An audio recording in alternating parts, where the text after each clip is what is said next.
Hello everyone, astro with M Singh में ma'am Singh आप सभी का बहुत बहुत स्वागत करती हूँ। हमेशा की तरह नाइट में मैं आ गई हूँ आपके लिए, आपके पर्सन की एनर्जीज़ लेकर, डीपेस्ट फीलिंग्स और उनका इमीडिएट एक्शन। तो सबसे पहले अपने पर्सन को याद कर लीजिए, उनका नाम ले लीजिए एटलीस्ट 3 टाइम्स, ताकि ज़्यादा से ज़्यादा एनर्जीज़ आप तक पहुँच सकें इस कलेक्टिव रीडिंग के माध्यम से। अपने पार्टनर के बारे में सोचिए। शुरू करते हैं आज की रीडिंग। हर हर महादेव, जय हो शिव शक्ति, जय हो राधे कृष्ण, जय हो मेरे भाई। आज लाइट बंद किया है मैंने, होप यू नेवर माइंड, क्योंकि मुझे अंधेरा बहुत पसंद है और आज रोशनी में बैठने का मन नहीं कर रहा है, पता नहीं क्यों। जलाऊंगी थोड़ी देर में। उजाला काफ़ी है वैसे, अच्छा लगेगा आपको।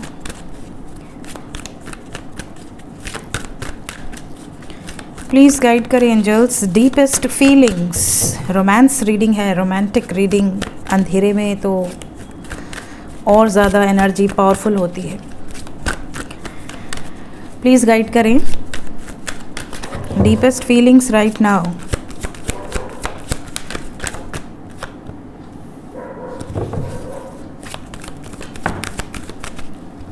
Angel of balance with angel of love. Angel of balance with angel of love cards clear दिख रहे हैं आपको?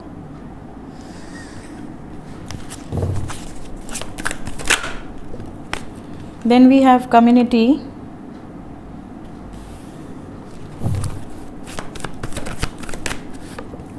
Then we have walking away,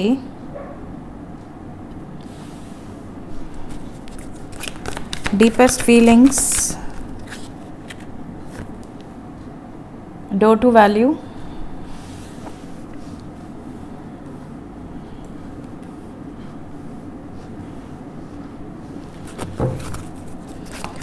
one more card,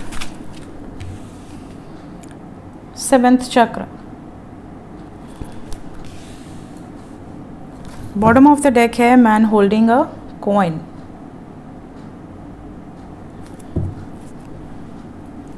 clarify कर लेते हैं ईच एंड एवरी कार्ड्स को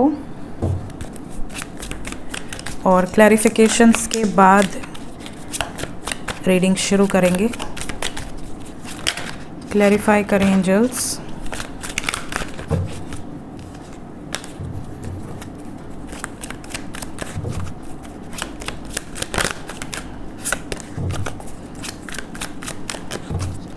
एंजल ऑफ बैलेंस को clarify किया है 8 ऑफ सोर्ड्स ने।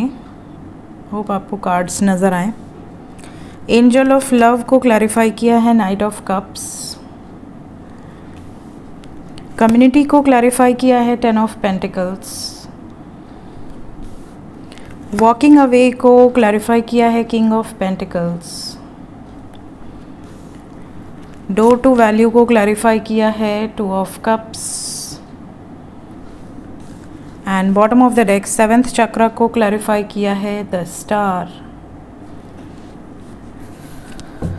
सभी कार्ड्स को क्लैरिफाई करा है मैंने। शुरू करते हैं। देखिए, डीपेस्ट फीलिंग्स की बात करें तो रीडिंग की शुरुआत एंजल ऑफ बैलेंस से हुई है और एंड में आया है द स्टार, क्राउन चक्र की एनर्जी। तो डेफिनेटली इनकी फीलिंग्स में एक चीज़ बहुत इंपॉर्टेंट है, दैट इज़ आपके लिए रिस्पेक्ट, आपके लिए केयर, आपके लिए एक ऐसी भावना कि मतलब मेरी जो पार्टनर है या मेरा जो पार्टनर है वो बहुत मैच्योर है, एज में नहीं, दिमाग से, नॉलेज में।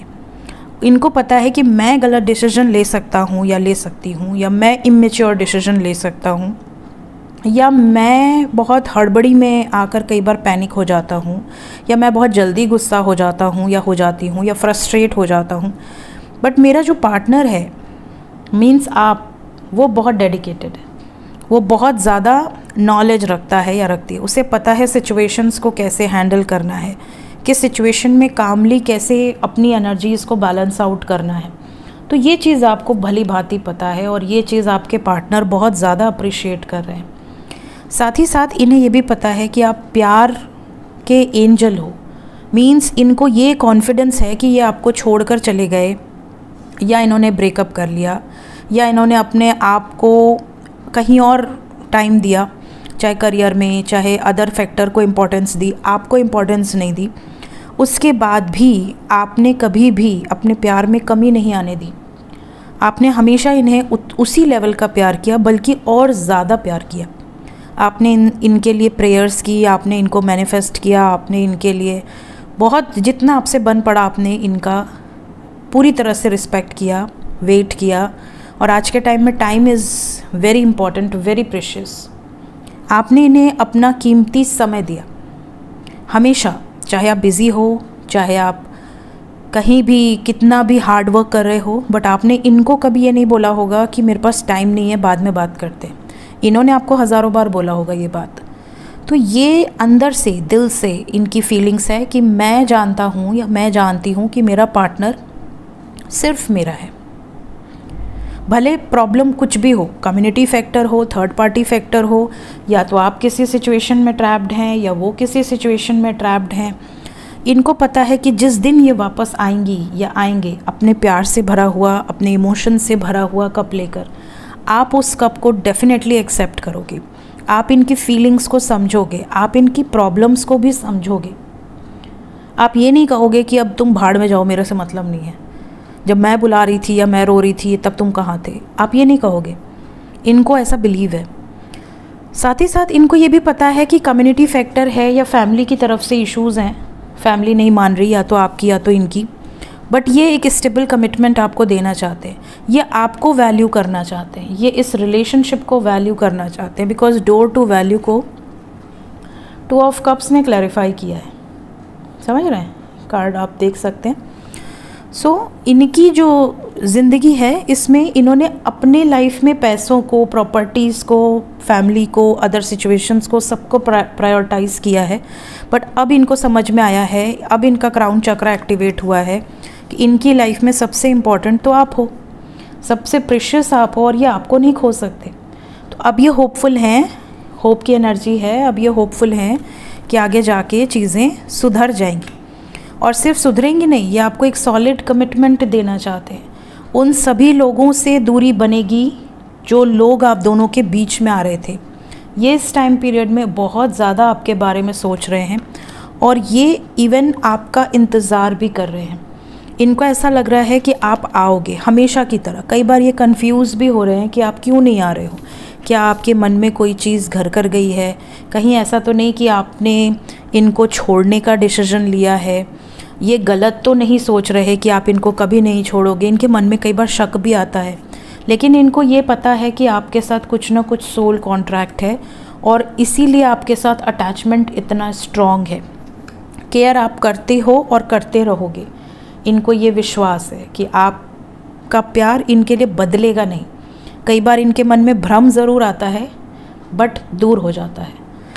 ये इनकी डीपेस्ट फीलिंग्स है अभी इस वक्त आपको लेकर। होप आपको काफ़ी हद तक इनकी एनर्जी समझ में आई होगी कि किस एनर्जी से ये ऑपरेट कर रहे हैं या कर रही हैं।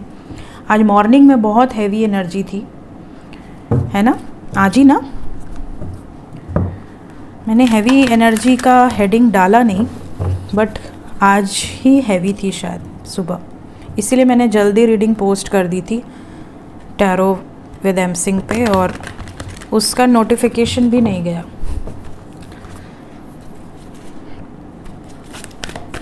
देखते हैं इमीडिएट एक्शन, क्या एक्शन होगा आपकी तरफ।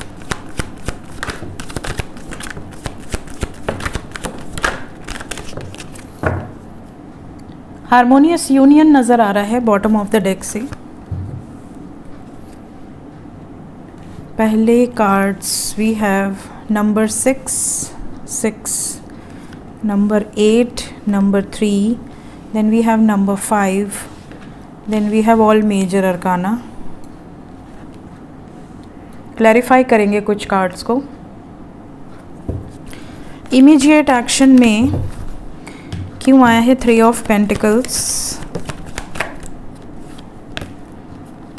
ओके, इनकी विश है कि थर्ड पार्टी मान जाए, जो भी थर्ड पार्टी है, और थर्ड पार्टी अगर नहीं मानती है तो ये रिलेशन ख़त्म कर देंगे थर्ड पार्टी के साथ, जो भी हो थर्ड पार्टी। क्या डेथ का कार्ड इसीलिए आया है? जी, डेथ का कार्ड एक नई शुरुआत को दिखा रहा है, न्यू बिगिनिंग, फ्रूटफुल रिजल्ट्स। अगर अरेंज मैरिज आपके साथ नहीं होती है या आपके साथ शादीशुदा ज़िंदगी में सिचुएशन ठीक नहीं होती, अगर आप मैरिड कपल हैं तो ये जिनके कारण रिलेशनशिप में प्रॉब्लम आई है उनसे डिस्टेंस बनाएंगे, ये वाइब्स है। मेमोरीज़ ऑफ लव को क्लैरिफाई करें, क्या चल रहा है दिमाग में, कौन सी मेमोरीज़?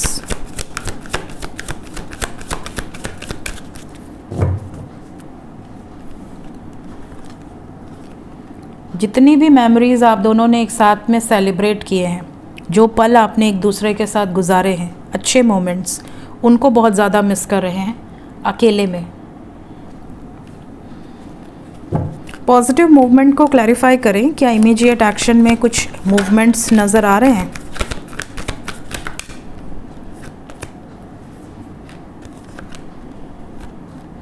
ऑब्स्टिकल्स हैं, ब्लॉकेजेस हैं, सोलर प्लेक्सस, थर्ड आई, थ्रोट चक्रा ब्लॉकेजेस हैं, बट मूवमेंट तो है, मूवमेंट है यहाँ पर। जो नंबर आपके लिए इम्पॉर्टेंट है आज की रीडिंग में, दैट इज़ 3, 30 आवर्स के अंदर की वाइब्स है ये। हार्मोनी को भी क्लैरिफाई कर दें।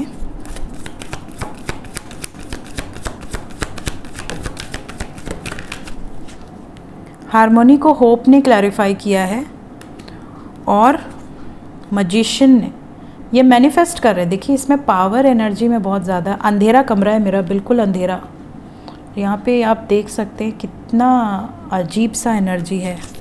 Definitely they are manifesting you, light की एनर्जी है और होप की एनर्जी है और मजिशियन है। वी हैव हार्मोनी, यहाँ पर यूनियन होगा, आपके पार्टनर को होप है, तो पॉजिटिव रहिए, होपफुल रहिए, घबराइए नहीं, जितने भी लोग नो कांटेक्ट में हैं, ठीक है। अपनी तरफ से चेज़ मत करिएगा, बस ये रूल फॉलो किया कीजिए, नेवर चेज़ एनीवन। जिसने आपको ब्लॉक कर दिया, चाहे वो कोई भी हो, उसको कभी अपनी तरफ से चेज़ मत करना। अगर आपने चेज़ किया, आप अपना 6 महीने यूनियन डिले कर दोगे, इतना जान लो, कम से कम 6 महीने। नेवर चेज़ करना सबसे बड़ी बेवकूफ़ी है। चेज़ करना का मतलब उसने ब्लॉक कर दिया, आप फिर भी उसको मैसेज किए जा रहे हो कहीं ना कहीं से, दूसरे का नंबर लेके, तीसरे का नंबर लेके, प्लीज़ मुझे अनब्लॉक कर दो। वाई? क्यों आप चेज़ कर रहे हो? ब्लॉक किया, ठीक है, ब्लॉक मारो, तुम भी ब्लॉक मार दो सामने से, अपने आप बुद्धि ठिकाने आएगी। जब बुद्धि ठिकाने आएगी तो वो आपको खोज के आएंगे आपके पास। कभी भी इतना डिसरिस्पेक्ट क्यों सहने का? प्यार में डिसरिस्पेक्ट कभी नहीं होनी चाहिए, और अगर डिसरिस्पेक्ट मिल रही है तो रुक जाओ। अगर ब्लॉक नहीं भी कर रहे हो तो एटलीस्ट रुक जाओ कि ठीक है, मुझे ब्लॉक किया ना, तो अब जाओ। ब्लॉक कर देने से रिश्ता ख़त्म थोड़ी हो जाता है, एक ऐप ही तो है। लेकिन स्टिल अपनी तरफ से कोशिश करो कि आप मैसेजेस ना करो। नेवर चेज़, कभी नहीं, किसी को भी नहीं लाइफ में, समझा? जो आपका होगा ना, वो घूम फिर के 2 चक्कर मार के वापस आ जाएगा, और जो आपका नहीं है उसको आप कितना भी चेज़ कर लो, वो नहीं आना तो मतलब नहीं आना। एंजल्स क्या बताना चाहते हैं आपको अभी इस वक्त?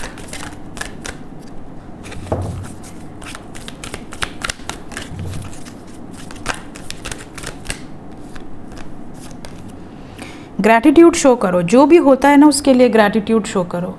कभी भी ये मत समझो कि मेरी लाइफ में ये गंदा है, ये मेरा ख़राब चल रहा है, वो मेरा ख़राब चल रहा है। आप ये सोचो कि आपकी लाइफ में क्या क्या अच्छा चल रहा है, क्या ऐसा है आपके पास जो दूसरों के पास नहीं है। आप कई बार रास्ते पर चलते हैं, आपको बहुत दुखी लोग नज़र आते हैं, किसी के साथ कोई मिसहैपनिंग हुई है, किसी के पास सब कुछ होते हुए भी कुछ नहीं है, किसी के पास बहुत ज़्यादा हेल्थ प्रॉब्लम है, पैसा भरा हुआ है बट हेल्थ प्रॉब्लम है, किसी के पास सब कुछ है बट अपने नहीं हैं।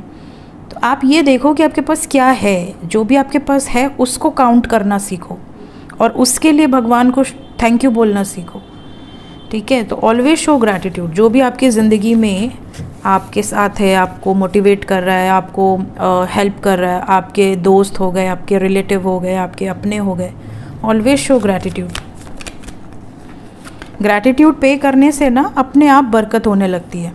ये देखो सेम कार्ड आ गए फिर से। इस डेक की ख़ास बात है, पता नहीं मुझे आज तक समझ नहीं आया कि ये इतने मल्टीपल कलर्स के कार्ड्स हैं बट स्टिल हमेशा सेम कार्ड्स कैसे आ जाते हैं। वी हैव कोऑपरेशन की एनर्जी है यहाँ पर। आपके अंदर ये चाहत होनी चाहिए कि आप किसी की मदद कर सको, किसी के साथ मिलजुल कर रह सको, सिचुएशन को एडजस्ट करने पर सिचुएशन में कुछ थोड़ा बहुत कॉम्प्रोमाइज़ करके कोऑपरेट करके चीज़ों को बैलेंस आउट करने की कोशिश करो। आप में से बहुत सारे लोगों के अंदर कोई स्किल है, आप दूसरों से खुद को डिस्टिंग्विश कर सकते हो, कुछ टैलेंट है आपके अंदर, उस टैलेंट को पहचानो और सच्चाई को पहचानो, इल्यूजन से बाहर निकलो, ये भी आपको कहा जा रहा है। किसी भ्रम में अगर हो तो भ्रम से बाहर निकलो। देन वी हैव फॉरगिवनेस, एक दूसरे को माफ़ करना सीखो। कई बार एक गलती पर भी लोग रिश्ता तोड़ देते हैं, एक बार माफ़ करके देखो, अगर फिर भी वही चीज़ें होती हैं तो फिर आप डिसीजन ले सकते हो, बट एक चांस, एक मौका तो सबको मिलना चाहिए। तो फॉरगिवनेस इज़ वेरी इम्पॉर्टेंट। और उन लोगों को भी फॉरगिव करो जो आपको धोखा दे चुके हैं, जो आपसे दूर हो चुके हैं, जिन्होंने आपको हर्ट किया है, क्योंकि आप जितना माफ़ करते जाओगे ना, आपका बोझ हल्का होता जाएगा और उनको उनका कर्मा भगवान देखेगा। फिर आप अपनी तरफ से कॉर्ड्स कट करो, भैया मेरे से अब कोई दिक्कत नहीं, मैंने माफ़ कर दिया, भगवान जानेगा तुमको, भगवान को जो करना होगा वो करेगा, मैंने माफ़ कर दिया, मेरी तरफ से मेरा क्लियर हो गया। अब उनको कर्मा देने के लिए आपको अगला जन्म तो नहीं लेना पड़ेगा एटलीस्ट। सो ये थी गाइस अभी इस वक्त आपके पर्सन की energy with some guided messages. मिलते हैं नेक्स्ट वीडियोज़ में, till then take care, bye bye.